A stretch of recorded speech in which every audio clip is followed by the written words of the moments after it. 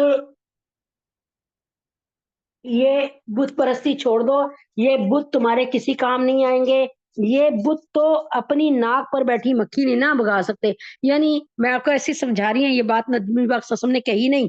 بس اللہ تعالیٰ سے ڈرو، قیامت کے دن سے ڈرو، اور جہنم کے عذاب سے ڈرو، اللہ کو منا لو۔ تو اللہ تعالیٰ کا ایک انٹروڈکشن دیا، تعارف دیا کہ یہ خالق مالک رازق اللہ ہیں، اور اللہ کے ہاتھ اللہ صاحب قدرت ہیں، اللہ صاحب حیثیت ہیں، اللہ تعالیٰ صاحب درجات ہیں، تو اللہ کی طرف رجوع کرو۔ تو ابو لہب جو ہے وہ اتنا دشمن بن گیا کہ کھانے کو پڑ گیا، اور نبی پاک صلی اللہ علیہ وسلم کو کہا تبا لکا تبا لکا، تیرے دونوں ہاتھ ٹوٹ جائے، نعوذ باللہ۔ اللہ تعالیٰ نے فرمایا، فوراً ہی آیت نازل فرمائی، تبت یدا ابی لہب و تب، ٹوٹ گئے دونوں ہاتھ ابو لہب کے، حالانکہ ابھی ٹوٹے نہیں تھے، لیکن پھر یہی ہوا کہ اس میں جنگ بدر میں یہ ملعون مردود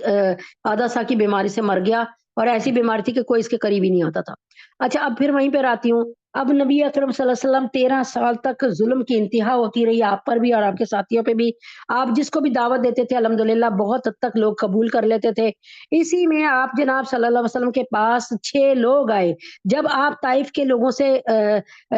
طائف کے لوگوں نے آپ کے ساتھ برا سلوک کیا تو آپ لوٹے، تو حج کا مہینہ شروع ہوا۔ حج کے مہینے میں اوس و خزرج کے قبیلے جو تھے وہ آئے، اور انہوں نے کیا کیا کہ اوس و خزرج کے قبیلے یعنی بعد میں انصار کے لائے، ان میں سے 6 لوگوں نے اسلام قبول کیا، اور ان 6 لوگوں نے ایسا اسلام قبول کیا، اور اللہ تعالیٰ کے نبی اکرم صلی اللہ علیہ وسلم نے پھر بیعت عقبہ اول اور بیعت عقبہ ثانی بھی کی، اور الحمدللہ یہ ایک گراؤنڈ بن رہی تھی مدینے میں، اللہ تعالیٰ کے نبی کے مددگار پیدا ہو رہے تھے۔ ٹھیک ہے، اب ان 6 لوگوں نے کیا کیا؟ 6 لوگوں نے صاحب اسلام ہونے کے بعد، ایمان لینے کے بعد، بیعت لینے کے بعد، بیعت کرنے کے بعد، آپ یہ 6 کے 6 آدمی واپس مدینہ لوٹے حج کر کے، تو انہوں نے اسی وقت یعنی 120 سال سے جو جنگ بواس ہو رہی تھی نا، جنگ بواس 120 سال سے ہو رہی تھی، اور جنگ بواس ہوئی کیوں تھی شروع؟ 120 سال سے جنگ بواس ہو رہی تھی، ہوئی کیوں؟ ایک گھوڑے پر جنگ بواس شروع ہوئی تھی، ایک گھوڑا تھا یا اونٹ تھا، کہ انہوں نے کہا تھا کہ یہ اس بہادر شخص کو، کسی نے کہا کہ میں اس بہادر شخص کو دوں گا جو اس کے قابل ہے، اس طرح کا کوئی اعلان تھا، اللہ تعالیٰ کمی پیشی کو معاف کر دے۔ تو اس پر اس گھوڑے کو لینے پر اتنی جنگیں ہوئی کہ 120 سال تک ایک گھوڑے پر جنگ بواس ہوتی رہی، یہاں تک کہ بیعت عقبہ اول ہوئی۔ اب جنگ بواس ختم ہوئی تھی، آپ ان 6 نے جا کر جنگ بواس کے اثرات ختم کیے، اللہ کے حکم سے گراؤنڈ کو بنانا شروع کیا، نبی پاک صلی اللہ علیہ وسلم کی انٹروڈکشن دینی شروع کی، نبی پاک صلی اللہ علیہ وسلم کی سیرت کو بیان کرنا شروع کیا، اور ایک ماحول بنانا شروع کیا۔ پھر 6 سے اللہ تعالیٰ نے اگلے سال 12 کیے، پھر 72 ہوئے ماشاءاللہ یہ، اور اللہ تبارک تعالیٰ نے اللہ تعالیٰ کے حکم سے ایک گراؤنڈ بنی مدینہ میں، جا کر نبی پاک صلی اللہ علیہ وسلم کے رہنے کے لیے ایک پناہ گاہ بن رہی ہے، اور حالات سازگار ہو رہے، اور ان 6 نے اور ان لوگوں نے اتنی کو محنت کی کہ اگر میں بیان کروں تو پھر اس وقت وہ وقت نکل جائے گا۔ اب جب نبی پاک صلی اللہ علیہ وسلم وہاں گئے تو آپ جناب صلی اللہ علیہ وسلم کی عمر 53 سال تھی، 13 سال آپ نے ظلم کی چکی میں گزار لیے، اور آپ لوگ سب کندن، نبی پاک صلی اللہ علیہ وسلم تو پہلے ہی کندن تھے، کندن کیا ہیرے سے بھی بڑھ کر تھے، تو صحابہ کی ٹریننگ ہو گئی، وہ جو بت پرست صحابہ تھے، اللہ تعالیٰ نے کہ نبی نے کیا، اللہ تعالیٰ کے نبی نے کیسے ٹریننگ کی کہ خالد بن ولید رضی اللہ تعالیٰ عنہ کیوں لڑ رہے تھے، حضرت محمد صلی اللہ علیہ وسلم سے کیوں لڑ رہے تھے کہ یہ ہمارے لات و منات اور عزا کو برا کہتے ہیں۔ اللہ جانتا ہے کہ جب مکہ فتح ہوا تو حضرت محمد صلی اللہ علیہ وسلم نے فرمایا خالد ادھر آؤ۔ خالد رضی اللہ تعالیٰ عنہ مسلمان ہو چکے تھے، اسلام کے لیے جنگیں لڑ چکے تھے، فرمایا جی یا رسول اللہ بتائیے، فرمایا جاؤ لات و منات اور عزا کو جا کر توڑ دو، یہ بتوں کے نام تھے اور بت تھے، کھڑے بت تھے۔ اب اللہ تعالیٰ کے نبی اکرم صلی اللہ علیہ وسلم نے کیا کیا؟ وہیں سے چوٹ لگائی جہاں سے یعنی وہ لات و منات و عزا کی عزت کی خاطر نبی پاک صلی اللہ علیہ وسلم سے لڑ رہے تھے، اور اب جب نبی پاک صلی اللہ علیہ وسلم کے ہو گئے تو اللہ کے نبی نے فرمایا